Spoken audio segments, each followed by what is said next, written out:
Well, you're probably used to this by now. I tend to derive most things in trigonometry, and many of us who teach us in colleges probably do derive a lot of things in trig. I think it's important to see those proofs and derivations because it gets you deeper insights on how we think through this subject, and which is going to pay off if you keep taking math. Alright, so here's the question. I have two vectors. Here they are. What's the angle between the two vectors? So I'll bring them together. What's the angle between them? And it's a great question, and it does have its own applications, which we may not get into in this course, but there are a lot of great applications for angles between two vectors. Alright, so how am I going to approach that? Well, I'm going to draw two vectors. And I'm going to draw them with coordinates. So here's this vector. And here is this vector.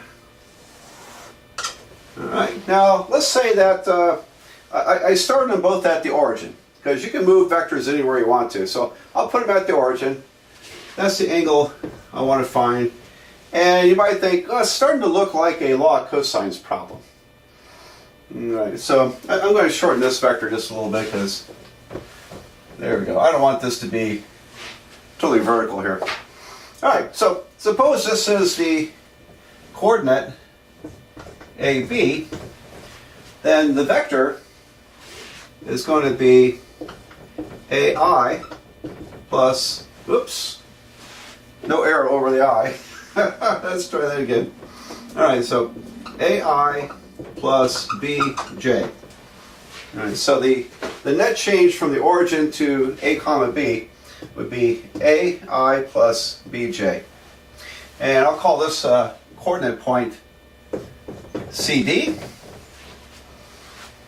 And so that vector is going to be CI plus DJ. There we go. So the change is C in the X direction, D in the Y direction, CI plus DJ. And now we are going to use the law of cosines here. So this side, and I'm going to make it this vector here. Okay. So that would be, well, what is that? Well, the change from A to C, start at A, go to C, is C minus A. So it's literally C minus A parentheses I plus, and then we're changing from B to D, so it'll be D minus B, finish minus start, D minus BJ. Great. All right. Now then, there you have it. Now let's look at the law of cosines and on this problem. This length here is the square root of a squared plus b squared. And this length is the square root of c squared plus d squared. No problem with that, right? Just simple Pythagorean theorem, a squared plus b squared equals the hypotenuse squared. And so, square roots. And it turns out that this is the absolute value or magnitude of this vector. That's the absolute value or magnitude of that vector. That's going to come into play here. It's going to become important. I also need a third side, and it's complicated, so I think I'll do it down here. Well, it's not that complicated. Let me see if I can squeeze it in. Here's the vector, so it's the square root of, I'll write it out, then I'll put a square root over it. C minus A squared plus D minus B squared in square root form. There we go. Got it. Okay. Now then, so I have all three sides, and let's apply the law of cosines. So opposite the angle is this side here. So this side squared means the square root goes away. So I have C minus A squared plus D minus B squared. And this is equal to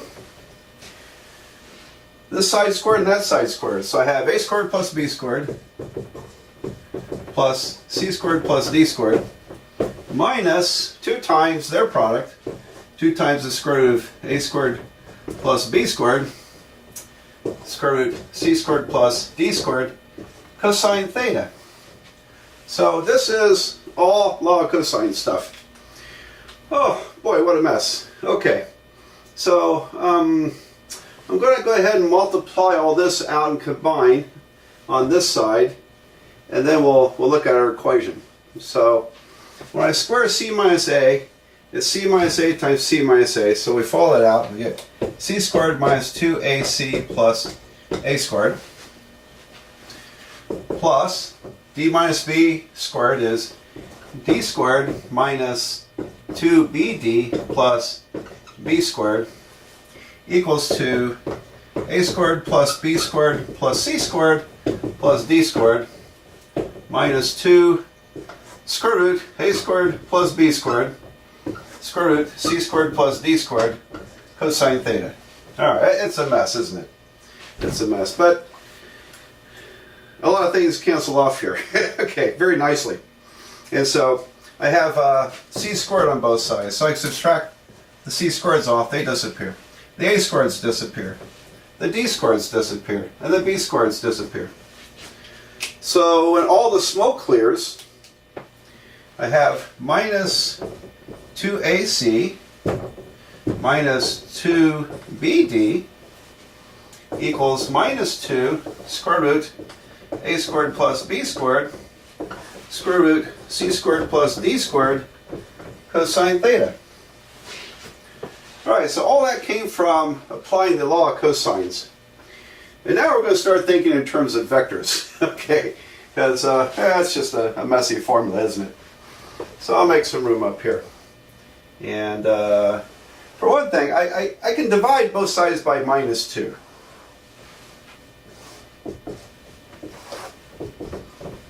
So that's pretty nice.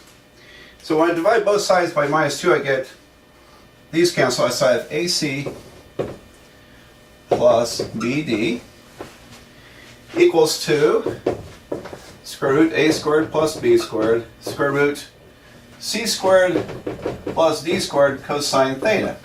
All right, we're almost there. Okay, now here's a big punchline to this derivation, or this proof. What in the world is AC plus BD?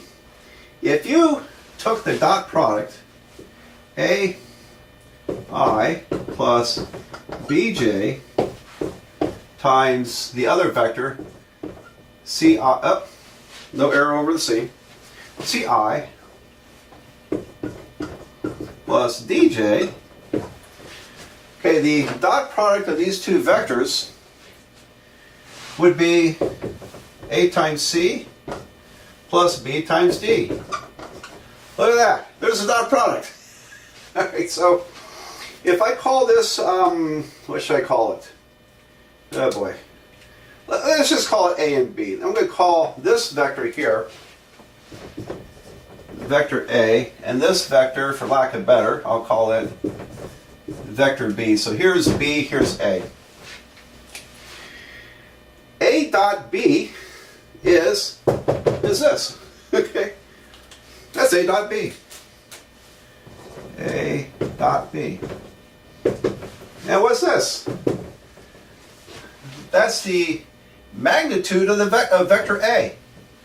So that, or the absolute value. So I'll write an absolute value A. This is the magnitude of the B vector, absolute value B. Now cosine theta. So we're done with an amazing thing here. That little formula that we just derived using law of cosines and vectors and dot products will allow us to figure out the angle between two vectors. Amazing thing. So, okay. So I'm going to erase all this other stuff and we'll do probably 2 examples of it. Here's an example. Find the angle between 3i plus 2j and I plus 5j. So let's draw a little picture. Okay, so 1, 2, 4, 5. 1, 2, 3. So 3i plus 2j would connect you to 3, 2. And then I plus 5j would connect you to 1 comma 5, up like this. So here's 5, 1, 1, 3, 2. Okay, there's my two vectors.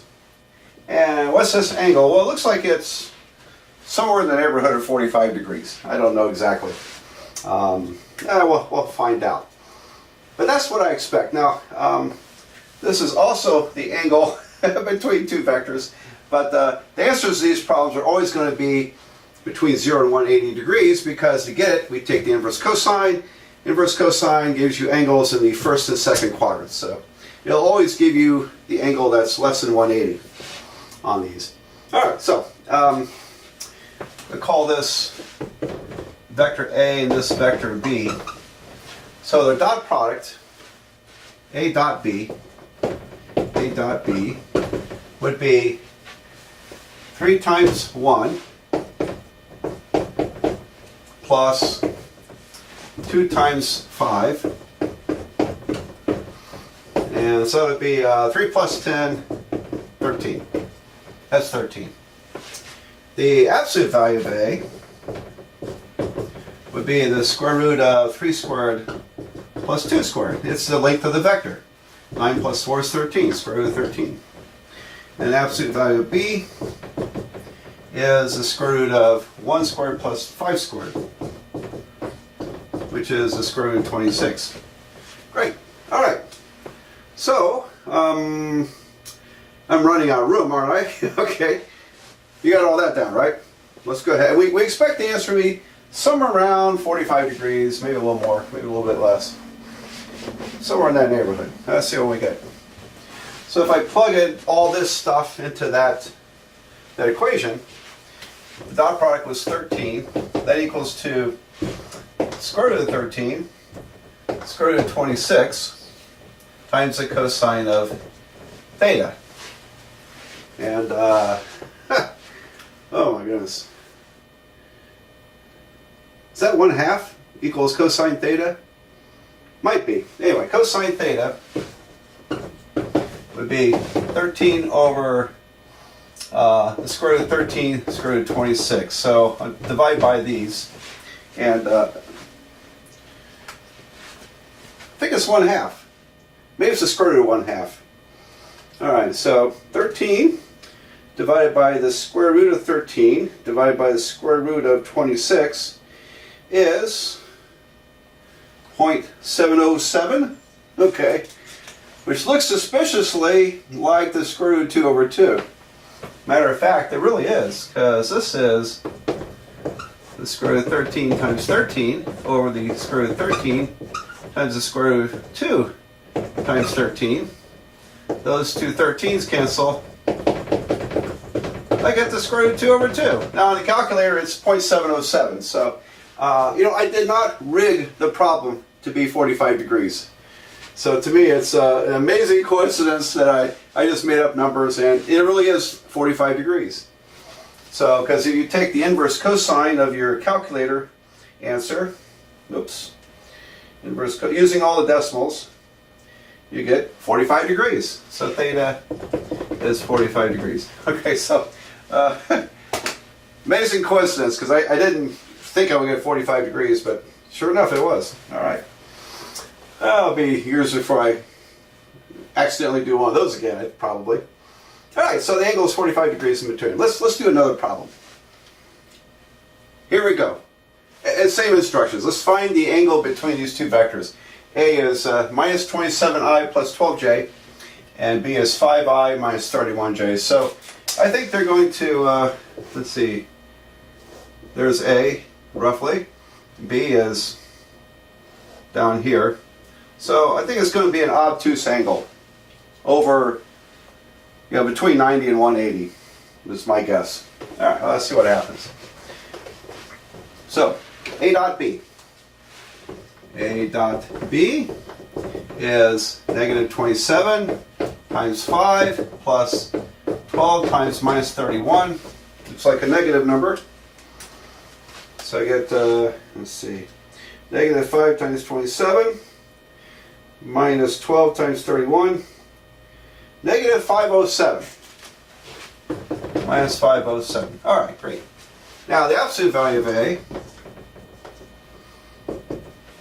not the square root of A. You can't take the square root of a vector. I don't think you can. But the absolute value of the vector would be the square root of negative 27 squared plus 12 squared. And like I pointed out before, because we're squaring, you could ignore the negative. But anyways, 27 squared plus 12 squared is 873. Square root of 873. Absolute value of B would be the square root of 5 squared plus minus 31 squared. So that's 25 plus 31 squared is 986. Square root of 986. Alright, so I hope you follow that well. And now I'm going to plug it into our handy formula. The dot product was minus 507. That equals to the square root of 873 square root 986 cosine of theta. Alright. So, going to write it up here. That means cosine theta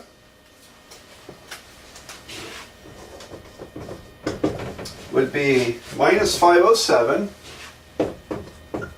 divided by these two square roots, square root 873 square root 986.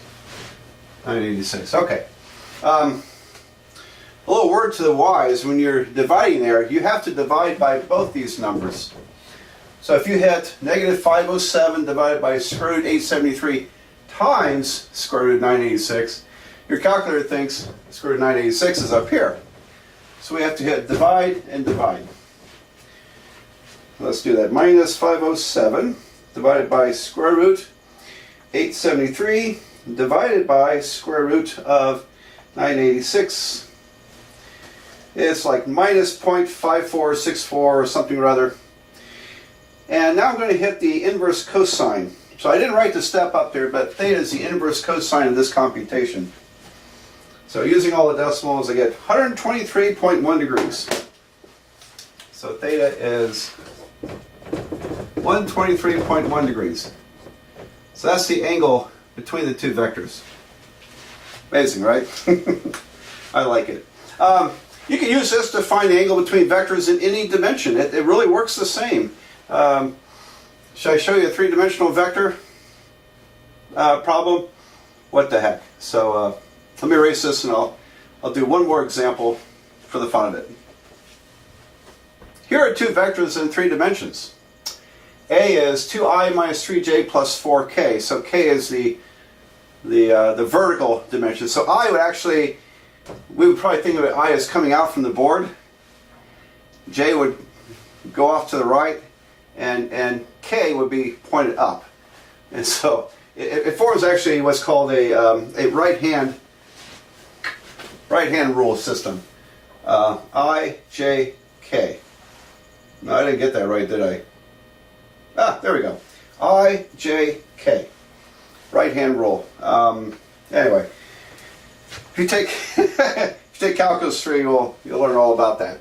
Okay. And by the way, here's a side note. If the vectors are perpendicular, what's the answer going to be? You know, if theta is 90 degrees, cosine of 90 degrees is 0.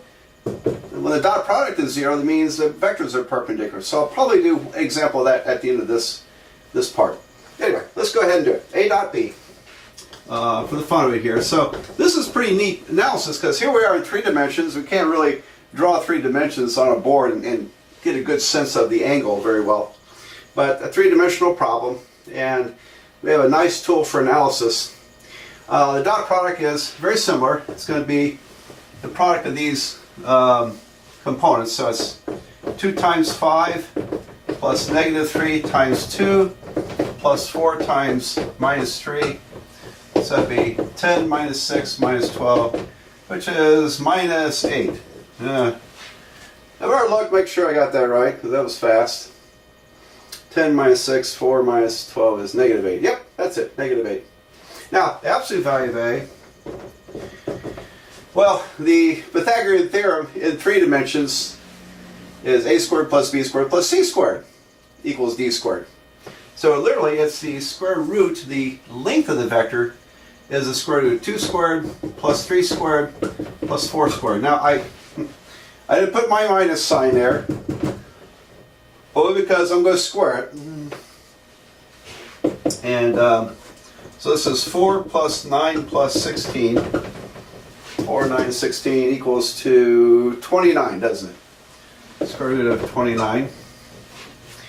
And absolute value of b, its length would be the square root of 5 squared plus 2 squared plus 3 squared. So that's square root of 25 plus 4 plus 9, square root of 38, I believe. Yep, 25, 4, 9, square root of 38. Okay, so we'll fill it in. This time I'm going to write cosine theta equals to the dot product divided by these two quantities. So let's go ahead and do that. The dot product was minus 8. Okay, so I have minus 8 divided by these two distances, divided by square root of 29, square root of 38 equals to cosine theta. So if I calculate that, then take the inverse cosine, I got it. So negative 8 divided by square root of 29 divided by square root of 38. It's about minus 0.24 something. Then when I take the inverse cosine, I got 103.9 degrees. Theta is 103.9 degrees. There we go. So those two vectors, which we can't see very well because we can't draw in 3 dimensions, they're actually 103, almost 104 degrees apart. So there you have it. And then, and finally, let's get that perpendicular thing done here. I'll give you two vectors that are perpendicular. In 2 dimensions, it's easy. 3 dimensions, not so easy.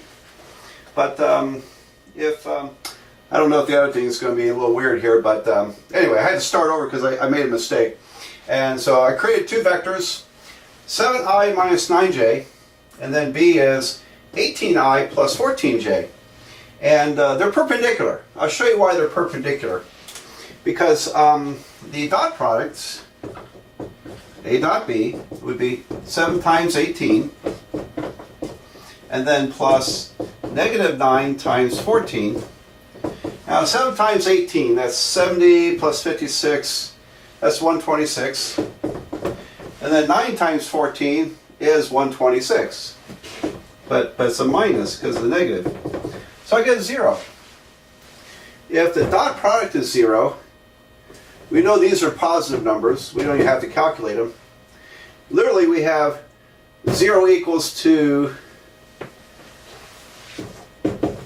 the magnitude of A, magnitude of B, times the cosine of theta. Now, these are both positive. And so if I divided both sides by this positive number, 0 equals to cosine theta, which means theta is 90 degrees. They're perpendicular. They're perpendicular. So when a dot product is 0, you have perpendicular vectors. That's pretty useful in some situations. So it's a check for perpendicularity. Okay, so that introduces the dot product, and we're going to apply the dot product to the physics idea of work. So, I don't know, a lot of this looks like work, doesn't it? But in physics, work has a specific definition, and that will be our last topic on vectors.